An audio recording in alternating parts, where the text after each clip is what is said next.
Hello all. నేను మీ Rachana Srungavarapu. Welcome to Federal Telangana. Vaddera Chandidas.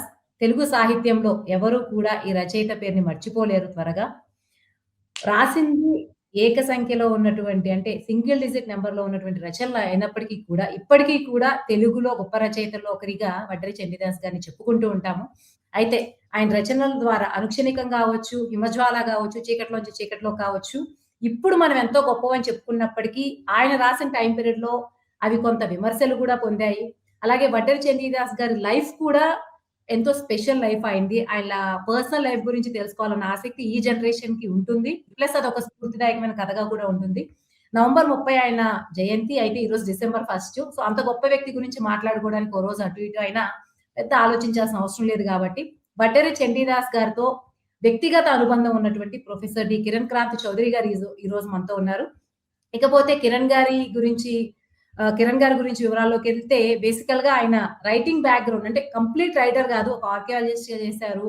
అలాగే పర్టిక్యులర్‌గా ఆయన స్పెసిఫిక్ ఇంట్రెస్ట్ వచ్చేసి హిస్టరీ, ఇంటర్మీడియేట్ కావచ్చు, డిగ్రీ కావచ్చు, వీటన్నిటికి టెక్స్ట్ బుక్స్ కూడా రాసున్నారు. మెయిన్‌లీ హిస్టరీ రిసర్చ్ మీద ఆయన వర్క్ అంతా ఫోకస్ అయ్యింది. కాకపోతే వ్యక్తిగతంగా మాత్రం ఇంకా చెప్పుకోవాలంటే వడ్డెర చండీదాస్ గారు ఆఖరి రోజుల్లో తన ఆఖరి జీవిత దశను కూడా కిరణ్ గారి దగ్గరే గడిపారు.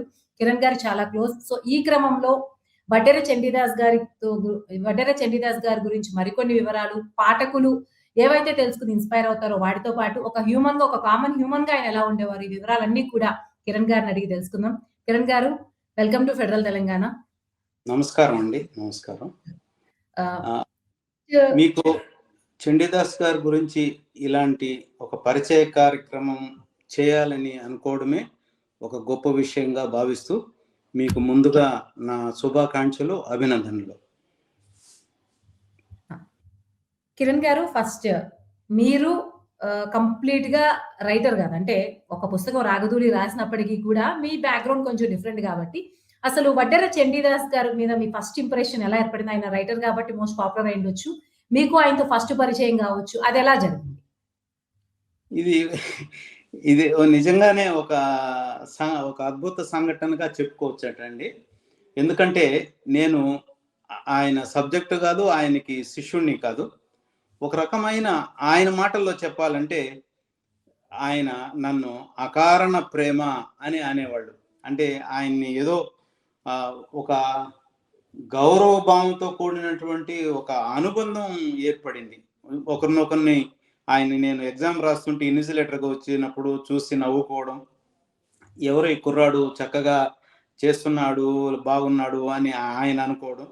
ఆ తర్వాత ఒక ఆత్మీయత, ఒక అనుబంధం ఏర్పడడం.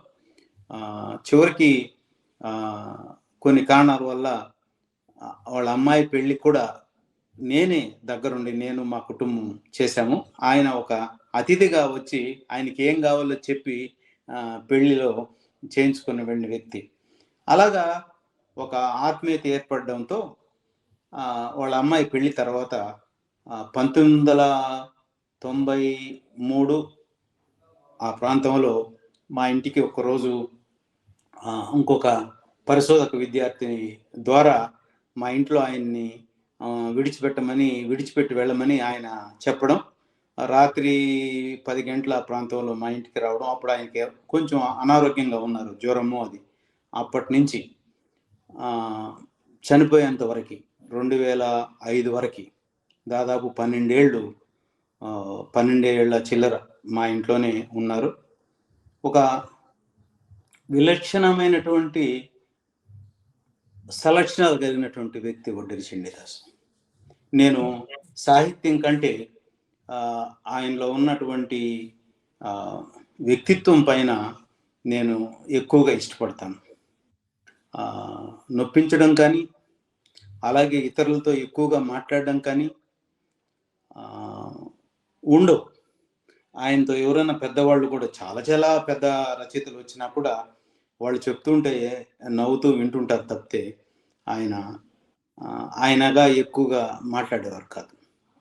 అయితే అట్లని ఆయనకి ఏమీ మిగతా బాహ్య ప్రపంచాలతో సంబంధాలు లేవంటే కాదు.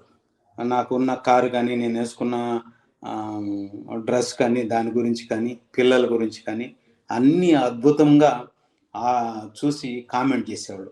అలాగే యూనివర్సిటీలోనే వెంకటేశ్వర విశ్వవిద్యాలయంలో ఆయన డ్రెస్సింగే పెక్యులర్గా ఉండేది. ఆయన నడిపేటువంటి స్కూటర్ కానీ, ఆయన డ్రెస్సింగ్ కానీ ఎప్పుడు ఎక్కడ అంత అద్భుతంగాను, చూడడానికి అంత ఆకర్షణగాను ఆ గడ్డము అది చాలా గొప్పగా కనిపించేటువంటి వాళ్ళు చండీదాస్ గారు.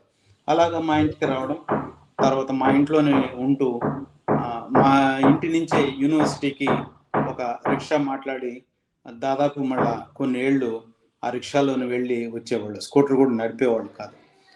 సో అలాగా మాతో ఒక అనుబంధం ఏర్పడింది. కిరణ్ గారు ఇంకొకటి చెప్పండి. ఆయన అనుక్షణికం రాసే టైంకి కానీ, లేకపోతే హిమజ్వాల రాసే టైంకి గానీ, మీరు ఆయనకి పరిచయం ఉన్నారా? అంటే మీరు స్టూడెంట్ దశలో ఉన్నారు గాబట్టి, మీతో పరిచయంకి ముందే రాసారా? మీరు తెలిసి కొంత క్లోజ్ అయిన ఆ క్రమంలో తర్వాత రాసారా? ఒకవేళ అలా రాసుంటే, ఆ రచనల మీద విమర్శలు గాని, అట్‌లీస్ట్ మీరు స్టూడెంట్ గాబట్టి దాని గురించి కాలేజ్‌లో ఎలా మాట్లాడుకునేవాళ్ళు? అసల నవల్లో అట్‌లీస్ట్ మీకో పర్సెప్షన్ ఉంటుంది గదా! ఆయన తర్వాతైనా మీతో షేర్ చేసుకొని ఉంటారు ఆ నవల గురించి. ఆ విశేషాలు చెప్పండి. నేను అప్పటికి నాకు పరిచయం లేదండి. చండీదాస్ గారు రాసినటువంటి ఏ నవలలో కానీ, లేకపోతే కథలకు కానీ అన్నీ నాకు పరిచయం ముందే వచ్చినవి. ఇక్కడ మీకు ఒక విషయం చెప్పాలి. అయితే ఆ సీరియల్‌గా అనుక్షణకం వచ్చేటప్పుడు దాని మీద వచ్చినటువంటి విమర్శలు, దాని మీద వచ్చినటువంటి ప్రశ్నలు, ప్రశ్నలకు సమాధానాలు అన్నీ పేపర్ కట్టింగ్స్ ద్వారా చండీదాస్ గారు సేకరించినవి నాకు ఇచ్చారు ఆయన. మీరు ఇక్కడ ఒక గమనించాల్సిన విషయం అంటే, హిమజ్వాల రాసినప్పుడు రీరైటింగ్ అనేది లేదు. ఒకేసారిగా యాజ్ ఇట్ ఈజ్‌గా ఆయన రాసేశారు. అంటే ఏక బిగిన అంటాం మామూలుగా. ఆసువుగా చెప్తారు చూడండి. అలాగా ఏక బిగిన మొత్తం హిమజ్వాల అంతా పూర్తిగా రాసేశారు. ఎక్కడ రీరైటింగ్ అనేది లేదు. ఇది బాగా గుర్తుపెట్టుకోవాల్సిన విషయం. అందుకని దాదాపు మళ్ళీ ఇది అప్పుడు జిరాక్సింగ్ ఇవి లేవు కాబట్టి ఇది ఎక్కడన్నా పోతే ఎలాగని ఆయన టావుల్ అన్నిటిని ఒక దిండు గలేబులో పెట్టి విజయవాడకు తీసుకెళ్ళి అందరి పత్రికల వారులతో కలిశారు. కలిస్తే ఎవరు ముందుకు రాలేదు. కాకపోతే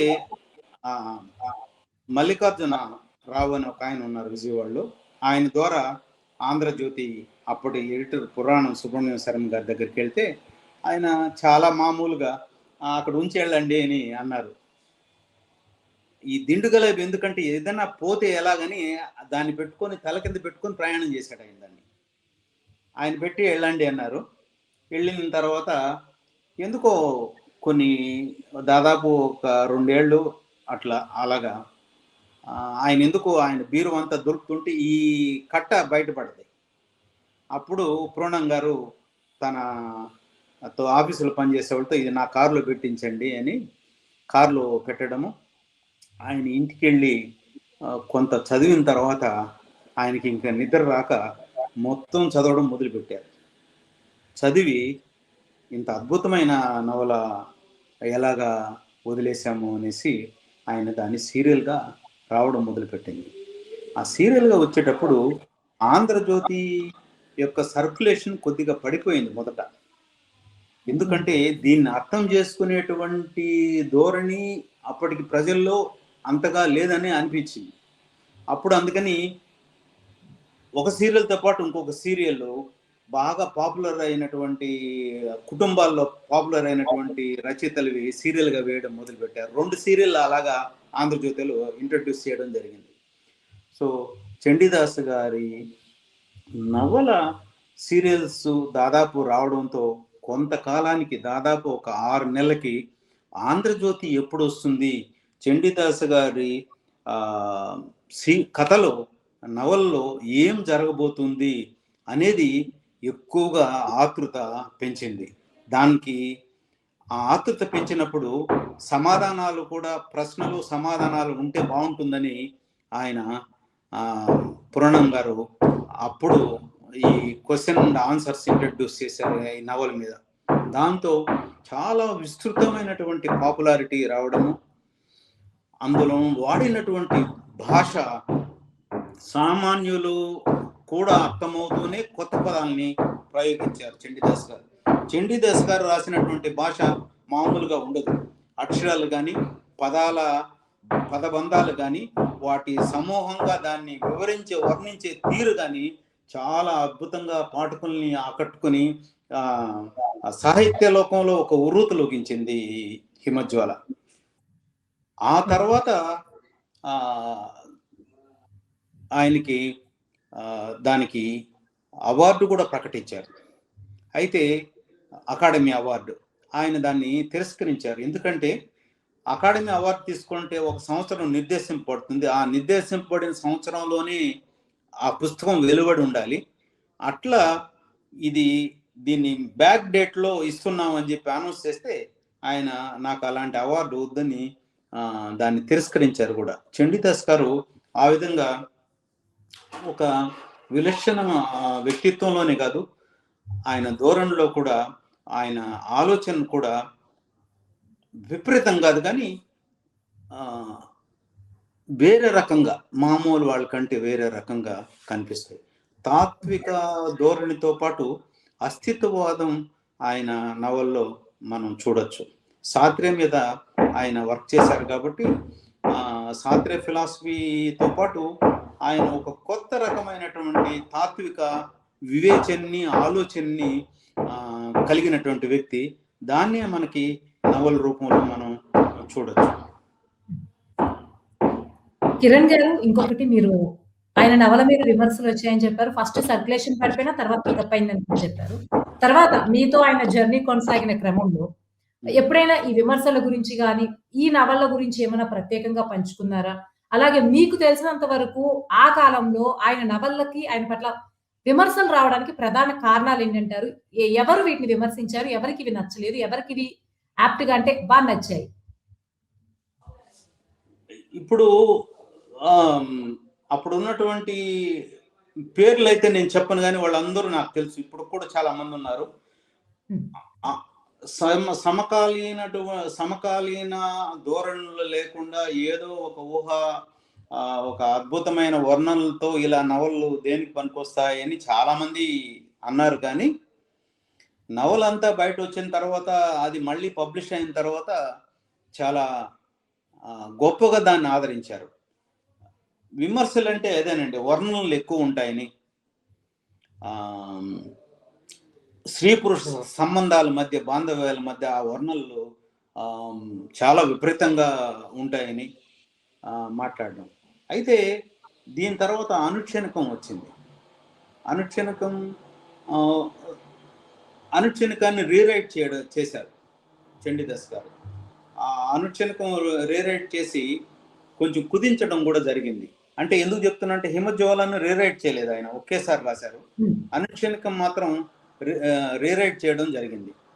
దాదాపు ముద్రణలో అది 1000 పేజీలు వస్తుంది. ఇప్పుడు అలకనంద వాళ్ళు 3వ ఎడిషన్ కూడా వేశారు విజయవాడ. అందులో దాదాపు ఉస్మానియా యూనివర్సిటీ నేపథ్యంలో జరిగినటువంటి మూల కథ అది. దాదాపు 1970 నుంచి 80 మధ్యలో జరిగినటువంటి రాజకీయ, సాంఘిక, ఆర్థిక వ్యవస్థ అని కూడా అందులో మనం గమనించవచ్చు. అంటే హిమజ్వాలకు దీన్ని చూసినట్టయితే ఇది ఆనాటి వ్యవస్థని ప్రతిబింబజేసే విధంగాను, రాజకీయాలు, అలాగే వస్తున్నటువంటి అనేక రకమైనటువంటి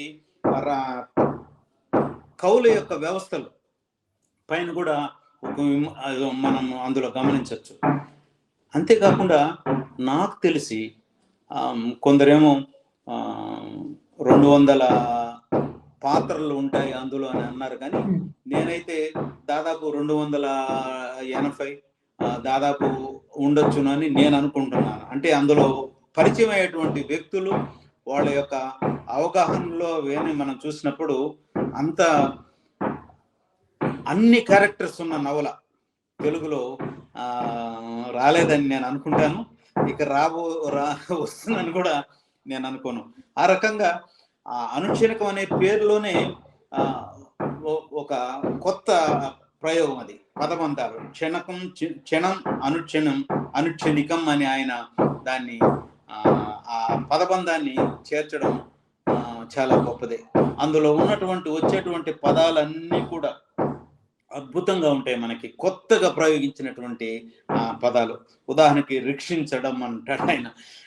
అలాగే ఒత్తుల్ని అక్షరాల్ని కూడా చదువుకోవడానికి ఒక కోడ్ తయారు చేశాం మేము. ఈవెన్ అవి అనేక ముద్రలు జరిగినప్పుడు ప్రూఫ్ అంతా నేనే చూశాను. ఈ మధ్య 3వ ముద్రను కూడా సామాన్యులు ఆయన ప్రూఫ్ దిద్దలేరు. అది ప్రత్యేకంగా ముందు మనం కోడ్ రాసుకోవాలి. ఈ అక్షరాన్ని బదులు ఈ అక్షరం వాడతారు, ఈ పదాన్ని ఇలా వాడతారు అని ముందు ఒక పదబంధాన్ని కోడ్ చేసుకొని దాని ప్రకారం ప్రూఫ్ దిద్దాలి. మామూలు వాళ్ళకి ఇచ్చినట్టే ప్రూఫ్ మొత్తం పుస్తకంలో ఉన్నటువంటి పదాలు అక్షరాలు మారిపోతాయి. అలాగా చండీదాస్ గారి ధోరణి ప్రత్యేకమైంది. తెలుగు సాహిత్యంలోనే ఒక ఒరవడి సృష్టించిందని మనం చెప్పుకోవచ్చు. చివరికి మిగిలేది నుంచి బలిపీఠం తర్వాత చండీదాస్ గారు నవల ఈ మధ్యలో చాలా ఉన్నాయనుకోండి, నేను చెప్పడం లేదు. ఈ చండీదాస్ గారి నవలలో ఒక అద్భుతంగా మనం చెప్పుకోవచ్చు. ఆ స్త్రీల యొక్క మనోభావాన్ని, సున్నితత్వాన్ని, అలాగే వాళ్ళకి జరిగేటువంటి నష్టాన్ని, క్యారెక్టర్స్ అంతా చాలా స్ట్రాంగ్ ఉంటాయి. మనకి శరతబాబులో వచ్చినటువంటి స్త్రీ పాత్రలు ఎలా ఉంటాయో దానికంటే కొంచెం దృఢంగా గట్టిగా ఉండేటువంటి మనస్తత్వం ఉన్నటువంటి స్త్రీ పాత్రలు, దేనైనా ఎదుర్కొనేటువంటి శక్తి ఉన్న స్త్రీ పాత్రల్ని మనం ఇందులో చూడొచ్చు. వాళ్ళ జరిగే అన్యాయాన్ని కూడా ఆయన చీకట్లో నుంచి అనే కథల్లో స్త్రీల యొక్క కష్టాన్ని చాలా అద్భుతంగా ఎలా ఎక్స్ప్లాయిట్ చేయబడతారు, వాళ్ళు ఏ రకంగా ఎక్స్ప్లాయిట్ చేయబడతారు, మానసికంగాను శారీరకంగాను ఎలా ఎక్స్ప్లాయిట్ చేయబడతారు అనేది చాలా అద్భుతంగా చీకట్లో నుంచి రాశారు. ఇక్కడ ఒక విషయం, చీకట్లో నుంచి కథలు చూసినట్టయితే ఆ కథల్లో ఆ పుస్తకానికి వేసినటువంటి బొమ్మ మొదట ప్రింట్ చేసిన వాళ్ళు, అచ్చు వేసిన వాళ్ళు అది మేము వేయమన్నారు, కానీ ఈ మధ్య అచ్చు వేసిన అలకానంద వాళ్ళు చండీదాస్ గారు గీసినటువంటి ముఖ చిత్రాన్ని దానికి అట్ట మీద వేయడం జరిగింది. సో చండీదాస్ గారిలో ఆ రకమైనటువంటి, ఆయన అంటారు మనిషికి ఆ ఆవేశం, ఆ భావన వచ్చినప్పుడు మనిషి కళాకారుడు అవ్వచ్చు, మంచి రచయిత అవ్వచ్చు అని చెప్తారు. అలాగే నేను రాసిన రాగదోళికి హైదరాబాద్లో ఎవరో ఒకరు టైటిల్ రాస్తే ఎందుకు నువ్వే రాసుకో నీ టైటిల్ని అని ఆయన అన్నారు. ఆర్టిస్టిక్గా నువ్వే రాయి అని అన్నారు. సో ఆ రకంగా చండీదాస్ గారిలో అనేకమైనటువంటి కోణాల్ని మనం చూడొచ్చు. కిరణ్ గారు ఇంకొకటి చెప్పండి. మీరు ఆయన డిఫరెంట్ ఫీల్డ్స్. ఒకవేళ యూజువల్ గా సాహిత్యం గురించి మాట్లాడుకునే వాళ్ళు అట్లీస్ట్ తమ ఇంట్రెస్ట్ షేర్ చేసుకుని కామన్ ఫీల్డ్ లో ఉన్న వాళ్ళని ఇష్టపడతారు.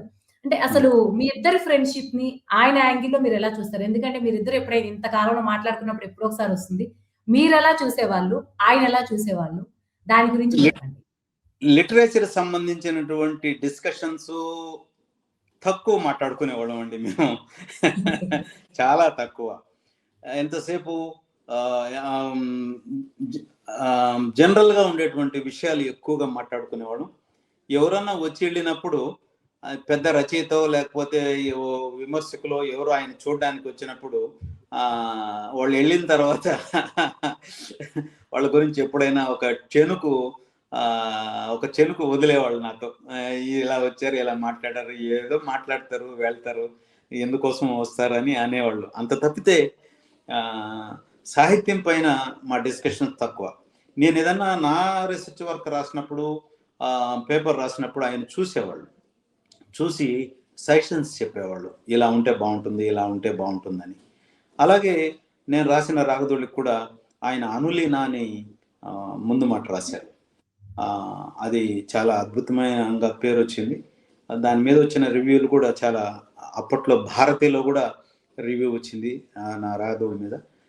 ఆ రకంగా ఆత్మీయంగా ఉండడము, మా పిల్లలు తాతయ్య అని ఉండడము, మా పిల్లలకి పేర్లు పెట్టడం, ఇంకా ఒక మనిషి ఒక అద్భుతమైన మనిషి అండి. ఆయనకి కొన్ని ఇబ్బందులు ఉన్నాయి ఆరోగ్యంగా. ఒక్కొక్కసారి మయోసైటిస్ అనేది ఒకటి ఉంది. అంటే కండరాలు బిగువు లేనప్పుడు. అప్పుడు దింపాలంటే నేను నా వీపు మీద, మేము ఫస్ట్ ఫ్లోర్, అది మా సొంత ఇల్లే. దాని నుంచి దింపేవాడిని నేను. డాక్టర్ దగ్గరికి వెళ్ళాలన్నా. కొంతకాలానికి కారం అంటే పడదు. అప్పుడు కారం లేకుండా మా ఆవిడ వంట చేసేది. మిల్క్ అంటే పడదు. మిల్క్ లేకుండా పెరుగు అవి. అలాగే పులుపు పడదు. ఒక్కోసారి ఒక్కొక్క ఇబ్బంది వచ్చినప్పుడు ఆ వంటలు అవన్నీ మినహాయించి వంటలు చేయడం అనేది గొప్ప విషయం. ఎప్పుడు అంటుంటారు మా ఆవిడని, పద్మా కిరణ్, నువ్వు మహాతల్లివి అమ్మా, నువ్వు గొప్ప అమ్మాయివి అని. బాగా ఇష్టం అమ్మాయి అమ్మాయి అని. ఇన్ని చూసుకుంటున్నావు, అకారణమైన ప్రేమ మీకు నా మీద అని అనేవాళ్ళు. సో ఎందుకంటే నేను ఎందుకు ఈ విమర్శలు లేకపోతే ఆయన అభిప్రాయాలు చెప్పడం లేదంటే కొన్ని కారణాల వల్ల నేను చెప్పడం లేదు. ఆయన చనిపోయే ముందు స్వవిషయం అనేసి ఆయన గురించి, ఆయన ఏమిటి, ఆయన సాహిత్యం ఏమిటి, ఆయన ఏమిటి అని గురించి రాసుకున్నారు. దాదాపు 960 టావులు, అంటే ఫుల్ షీట్లు. ఇటువైపు రెండు వైపులా రాశారు. రాసి దాన్ని లాకర్లో పెట్టారు. అది ముద్రణ, ఆ బాధ్యత ఆ లాకర్కి నాకు అందించారు. అది ఇంకా వెలుగులోకి రాలేదు. కొన్ని కారణాల వల్ల వాళ్ళ అమ్మాయి ఇప్పుడు వేయకూడదు అని చెప్పి అన్నారు. కాబట్టి దాని మీద మీరే హక్కులు మీకే అని రాసినా కూడా నేను దాన్ని ముద్రణ చేయలేదు కొన్ని కారణాల వల్ల. అందులో మీరు అన్నట్టు ఈ విమర్శలు, వ్యక్తులు, కవులు, రచయితలు, విమర్శకులు, వాళ్ళ గురించి కూడా అక్కడ ఇక్కడ కొన్ని మాటలు దొల్లుతాయి. అలాగే ఆయన రాయాలని మా ఇంట్లో ఉన్నప్పుడు మొట్టమొదటిసారిగా ఒక నవలకి దాన్ని ఏమంటారు, స్కెచ్ లాంటిది తయారు చేశారు. కొన్ని కారణాల వల్ల నేను రాయడం లేదనేసి ఆయన నాతోనే అన్నారు. రాయమని నేను చాలా ప్రోత్సహించాను, కానీ రాయకుండా ఆ స్కెచ్ మాత్రం అట్టే ఉంది, మా దగ్గరే ఉంది. అలాగే డిజైర్ అండ్ లిబరేషన్ ఒక 50-70 పేజీలే ఉంటుంది. ప్రపంచంలోనే సాహిత్యం కాదు, తత్వంలోనే ఉర్రూతొలగించినటువంటి పుస్తకం అది. అది అర్థం చేసుకోవడం మామూలు వాళ్ళకి వీలు పడదు. కొందరు పెద్దలు చదివి కూడా ఏం అర్థం కాలేదు ఇది అని అన్నారు నాతో. నేను మనకు ఆ స్థాయి లేదని అనేవాడిని. అట్లాగే కలకట్టా యూనివర్సిటీలో ఉన్న భట్టాచార్య గారు పెద్ద తత్వవేత్త, ఆయన దానికి ముందు మాట కూడా రాశారు, డిజైర్ అండ్ లిబరేషన్ అని. సో ఆ రకంగా చండీదాస్ గారు ఒక విలక్షణాలతో కూడినటువంటి ఒక మహోన్నతమైన వ్యక్తి. అలాగే సంగీతంలో ఆయనకి ఏమాత్రం అభినవేశం కానీ లేదా దాంతో పరిచయం కానీ లేదు. కానీ ఆయన ఇమోహరాగిణి అనేసి ఓ చిన్న ఇది రాశారు. తాళాలు, తాళము ఎలా ఉంటుంది ఏంటి అవిని ఒక 15 పేజీలు. అది ఇప్పుడు వచ్చినటువంటి అనుక్షణకం దాని అనుబంధంగా వేశారు. ఆ కాపీ నా దగ్గర ఉండేది. చిన్న ఎక్కాల పుస్తకంలో సగం ఉంటుందండి అది. ఇదివరకు పాత ఎక్కాల పుస్తకాలు అనేవాళ్ళం కదా, అందులో సగం ఉంటుంది. అందులో ముద్ర అయిన దాన్ని ఈ మధ్య వచ్చిన అనుక్షణకంలో దాన్ని యాడ్ చేసి అనుబంధంగా వేయడం కూడా జరిగింది, అంటే ప్రజలకు తెలియాలని. సో ఇక్కడ ఒక విషయం చెప్పాలి. అప్పుడప్పుడు నా సభలకి బాలాంతక త్రిపుర రావు, ఆయన బాలాంతక రజనీ కాంతరావు, ఆయన ఒకసారి ఇలాగే చండీదాస్ గారు అప్పుడప్పుడు నా సభలకు వచ్చేవాళ్ళు. సంగీతం ఆయనకి ఏమైనా అట్లా అలవాటుందేమో అని ఒకసారి కామెంట్ చేశాడు. ఆయన దానికి బాగా, నేను ఎప్పుడు సభలకు వెళ్ళను, ఆయన్ని ఎప్పుడు నేను చూసి ఎరగను అని ఆంధ్రజ్యోతిలో దానికి రిజైండర్ కూడా చండీదాస్ గారు రాయడం జరిగింది. అలాగా ఆయన చెప్పడం ఏంటంటే, మనం ఆ భావావేశం కలిగినప్పుడు అది సంగీతమైనా సాహిత్యమైనా చిత్రలేఖనమైనా మనకు వస్తుంది అని గాఢంగా నమ్మిన వ్యక్తి. ఆయన దానికి తగిన అనుగుణంగానే ఆయన అలా ఉండేటువంటి వ్యక్తి. కిరణ్ గారు ఆల్మోస్ట్ అన్ని విషయాలు పంచుకున్నారు. అయితే రచయితగా పక్కన పెడితే ఆయన ప్రతి రచయితలు ఎక్కువ మంది చూసుకుంటే ఫిక్షన్ రాసినప్పుడు మీరన్నట్టు ఇట్లా ఎకనామికల్, పొలిటికల్, ఇన్ని యాంగిల్స్ కవర్ అవ్వడం చాలా కష్టం. కానీ చండీదాస్ గారికి విమర్శలున్నా ఆయనకున్నటువంటి నాలెడ్జ్ అన్నది, ఆయనకున్నటువంటి అవేర్‌నెస్ అన్నది మొత్తం కూడా ఆయన నోవెల్స్‌లో ప్రెజెంట్ అవుతుంది. మీరన్నట్లు 'అనుక్షణికంలో' 250 అన్నారు. ఆల్‌మోస్ట్ ఆల్ 300 దాకా పాత్రలున్నాయి. 2 పేజీల్లోనే 100 క్యారెక్టర్స్ ఇంట్రొడ్యూస్ చేశారాయన. Because I read it 2 pages or 3 పేజెస్‌లోనే. సో, అన్ని క్యారెక్టర్స్ ఇంట్రొడ్యూస్ చేసి కూడా ఎక్కడ స్టోరీ ఫ్లో డిస్టర్బ్ కాకుండా చూసుకున్నారు. మధ్యలో కమ్యూనిజం గావచ్చు, అన్నిటి గురించి, ఆఖరికి అవును. మ్యాగజైన్స్ గురించి, అన్నిటి గురించి. సో, ఇది అవును. చూసినప్పుడు ఆయన ఇంత నాలెడ్జ్ రావడానికి, ఆయన పర్సనల్‌గా చూసారు కాబట్టి, ఆయన ఎంత వర్క్ చేసున్నారు దాని మీద. అలాగే మీ మామూలు పాఠకులకి, ఈ తరం వాళ్ళకి, అలాగే ఆ తరం వాళ్ళకి తెలియని ఇంకేమైనా విశేషాలుంటే అవి పంచుకోండి. ఆయన నేననుకోవడము బార్న్ అంటే పుట్టుకతో వచ్చినటువంటి లక్షణంగా నేను చెప్పొచ్చండి. మామూలు రైతు కుటుంబంలో జన్మించినా కూడా ఆయనకి ఇవన్నీ రావడం అనేది నేననుకోవడం శాస్త్రీయాన్ని బాగా చదివారు. అలాగే సాహిత్యాన్ని కూడా బాగా చదివారు. ఇప్పుడు ఆయనకి బాగా నచ్చిన పుస్తకాల్లో శాస్త్రీయది ఒకటి, ఆగం గీత, ఆలూరు బైరాగిది పెట్టుకుంటారు. ఏ పేజీ తిప్పితే వస్తే ఆ పేజీ దాదాపు రోజు చదివేవాళ్ళు ఒకప్పుడు. ఆయనకి 50 తర్వాత చదవడం మానేశారు. పేపర్ కూడా ఈరోజు పేపరు నిన్నటి పేపర్ చదివేవాళ్ళు. ఎందుకంటే నాకు డిస్టర్బ్ కాకూడదని. హిందూ ఈ రోజుదైతే ఆయన నేను ఏ రోజు తెప్పిసి వస్తే రేపు చదివేవాళ్ళు ఆ పేపర్ని. ఊరిక అలాగా విషయం కోసం. సాత్రేని అలాగే వెస్టర్న్ ఫిలాసఫీని, ఇండియన్ ఫిలాసఫీని బాగా అద్భుతంగా చదివారు. అట్లాగే సాహిత్యం పైన ఆయనకి మంచి అవగాహన ఉంది. పెదబాల శిక్ష కూడా ఆయన బుక్స్‌లో ఒక బుక్ ఎప్పుడు అది ఉండేది. పెదబాలు నాకు ఇచ్చిపోయారు. అలాగే తెలుగు డిక్షనరీ ఉండేవి. సాహిత్యాన్ని బాగా చదివారు. ఇక 55 మా ఇంటికి వచ్చిన తర్వాత అంటే 1993, 94 అప్పటి నుంచి ఆయన దాదాపు చదవడము, రాయడము మానేశారు. వ్యక్తిగతంగా ఆయన నాతో ఉంటే ఆయనకి ధైర్యంగా ఉంటుందని, ఒక రకమైన సేఫ్ జోన్‌లో నేను ఉంటాను అన్న ఫీలింగ్ ఆయనలో ఉండేది. అందుకని దాదాపు చనిపోయేంత వరకు ఉన్నారు.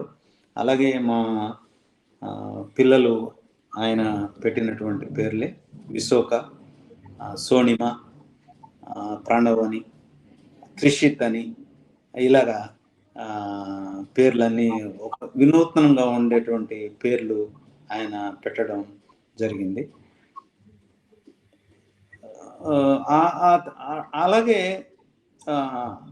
ఆర్థిక విషయాలు మీరు అన్నారు. ఆర్థిక విషయాలు మిగిలిన అంశాల మీద ఆయనకు అవగాహన ఉంటే నేను అనుకోవడం ఆయన విద్యార్థి దశ నుంచే వాటిపైన బాగా పట్టు సాధించారని నేను అనుకుంటున్నాను. ఎందుకంటే ఆ తర్వాత ఆయన ఎప్పుడూ చదివింది నేను చూడలేదు మా ఇంట్లో వచ్చినప్పటి నుంచి.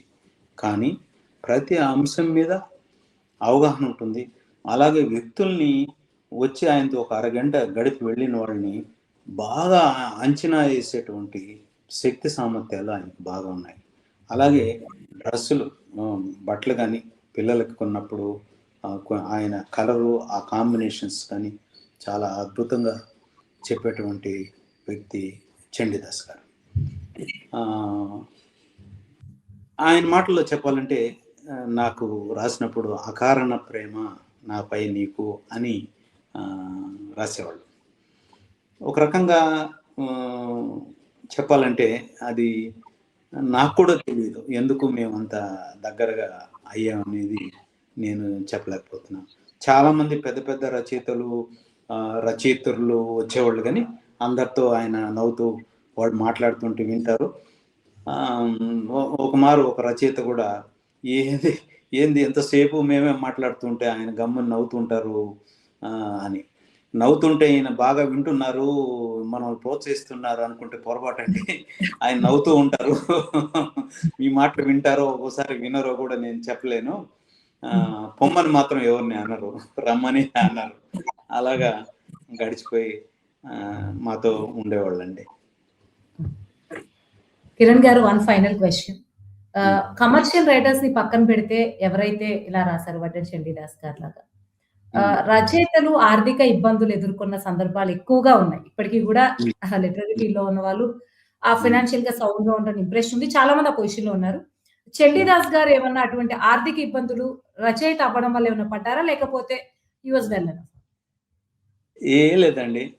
ఆయన అటువంటి వాళ్ళు మంచి కుటుంబము. తను వచ్చినటువంటి కుటుంబం మంచి కుటుంబం. తర్వాత ఫ్రీడమ్ ఫైటర్‌గా కూడా వాళ్ళ నాన్నగారు సేవలకి ఆ రోజుల్లో వాళ్ళ భారతీయ నాన్నగారి పేరు సార్? వాళ్ళ నాన్నగారి పేరు, ఆయన ఏమేం చేస్తారు? ఇప్పుడు గుర్తు రావడం లేదండి. కృష్ణా జిల్లాలో పేరుస్పల్లి అనే గ్రామము. వాళ్ళు తెలంగాణకు మైగ్రేట్ అయ్యారు యాక్చువల్‌గా. ఓకే. ఆయన స్వాతంత్ర ఉద్యమంలో పాల్గొన్నందుకు తామ్రపత్రం కూడా కేంద్ర ప్రభుత్వం ఇచ్చింది. మా ఇంట్లో డిస్‌ప్లేలో. ఓకే. ఆర్థిక ఇబ్బందులు ఎప్పుడూ పడలేదు. వాళ్ళ అమ్మాయి పెళ్లి కూడా చాలా అద్భుతంగా చేయడం జరిగింది. వాళ్ళ అమ్మాయి రాధికా చేతన అమెరికాలో ఉంటుంది. ఆర్థిక ఇబ్బందులు ఎప్పుడు లేవు.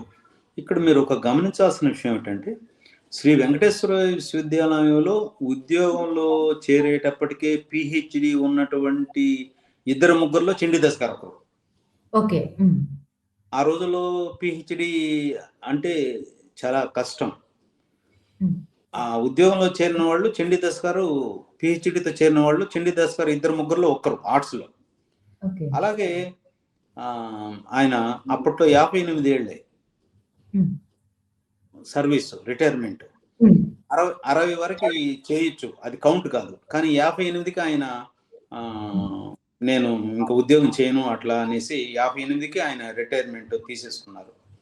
అలాగే ఆయన్ని రీడర్గా ప్రమోట్ చేయడానికి అప్లై చేసుకోమని అంటే అడ్వర్టైజ్మెంట్ వచ్చిందంటే ఆయన చేసుకోలేదు. నేను దానికి పనికొస్తాను అనుకున్నప్పుడు మీరు నన్ను మళ్ళీ చేయడం, నేను నన్ను అప్లై చేసుకొని నన్ను ఇంటర్వ్యూ చేయడం ఏంటి అని ధోరణిలో ఆయన అప్లై చేయలేదు. కాకపోతే ఒక పెద్ద బాగా ఇష్టం ఉండేటువంటి వైస్ ఛాన్సలర్, ఈయన గొప్పతనాన్ని తెలిసిన ఆయన, అలాగే ఇక్కడ ఒక పెద్ద కేడర్లో ఉన్నటువంటి ఒక ఎగ్జిక్యూటివ్ ఆఫీసర్ టీటీడీ వాళ్ళు ఆయన దగ్గర సంతకం పెట్టుకొని అప్లికేషన్ ఇవ్వు కిరణ్ అంటే నేను చేసి ఇచ్చాను. బట్ ఆయన నేను ఇంటర్వ్యూకు అటెండ్ కానీ అన్నారు. నేను అవునండి, ఆ రూమ్ వరకు అన్న 2 సార్లు అని నేను తీసుకెళ్ళేదానికి ప్రయత్నం చేస్తే కూడా నేను రాను. ఎందుకు, ఒకసారి నన్ను పరీక్షించిన తర్వాత నా యొక్క అర్హత ఉన్న తర్వాత మళ్ళీ పిలవడం ఏంటి అని ఈ రకమైనటువంటి ధోరణి కూడా ఆయనలో ఉండేది. ఆర్థికంగా ఎలాంటి ఇబ్బందులు లేవు. హాయిగా ఖచ్చితంగా కూడా ఉండేవాళ్ళు. ఆయనకి రావాల్సిన డబ్బులు ఖచ్చితంగా అడిగి తీసుకునేవాళ్ళు. మనకు రావాల్సిన డబ్బులు కూడా 10 పైసలతో సహా ఇచ్చేసేవాళ్ళు. అంత పద్ధతిగా, అంత నిక్కచ్చిగా డబ్బుల విషయంలో ఉండేవాళ్ళు. అట్లని ఆయన చాలా ఉదారంగా ఉంటారనుకోండి నేను అన్నాను. ఆయనకి ఏం చేయాలో, ఎలా చేయాలో అంతవరకు ఒక నిబద్ధతతో, ఒక పరిధిలో వ్యవహరించేవాళ్ళు. ఎలాంటి కష్టాలు లేదు. వాళ్ళ అమ్మాయి కూడా మెడికల్ ర్యాంకులోనే తెచ్చుకుంది. వెంకటేశ్వర మెడికల్ యూనివర్సిటీలోనే చదువుకున్నారు. అందరూ చాలా బాగున్నారు. ఇప్పటికి కూడా ఆయన పుస్తకాలు మళ్ళీ నేను అన్నాను మీకు అప్పుడే, అలకనంద పబ్లికేషన్స్ విజయవాడ వాళ్ళు అయిపోగానే మళ్ళీ వేస్తున్నారు. బాగా డిమాండ్ ఉంది. అయితే ఇప్పుడు వచ్చే తరం దాదాపు ఆయన సాహిత్యం కానీ అవి తరానికి అది తెలిసే అవకాశాలు తక్కువ, చదవడం లేదని మాత్రం నేను అనుకుంటాను. Thank you so much Kiran గారు. ఆల్మోస్ట్ చాలా తక్కువ మందికి తెలిసిన విషయాలు చెప్పారు. అలాగే ఆ కాలంలో మీతో ఉన్నటువంటి పర్సనల్ బాండింగ్‌లో మీరు ఆయన దగ్గర నుంచి గాని, ఆయన అబ్జర్వ్ చేసిన విషయాలు గాని చాలా ఎక్కువ ఇన్ఫర్మేటివ్‌గా, ఎడ్యుకేటివ్‌గా చెప్పారు. మీరు అంటున్నారు గాని చాలా తక్కువ మంది చదువుతున్నారని లేదా అలకనంద గారు వేసినవి, అలకనంద వేసి ఎప్పుడు కూడా ఇప్పటి యువత చదివే వాటిలో కూడా టాప్ లిస్ట్‌లో ఉంటూనే ఉంది. 'గోపీచంద్', 'వడ్డెర చండీదాస్' గారు వీళ్ళని ఇప్పటి వాళ్ళు కూడా మర్చిపోలేదు. బట్ కిరణ్ గారు thank you so much. Chandidas గారి గురించి ఇన్ని వివరాలు మాతో పంచుకున్నందుకు. Thank you sir.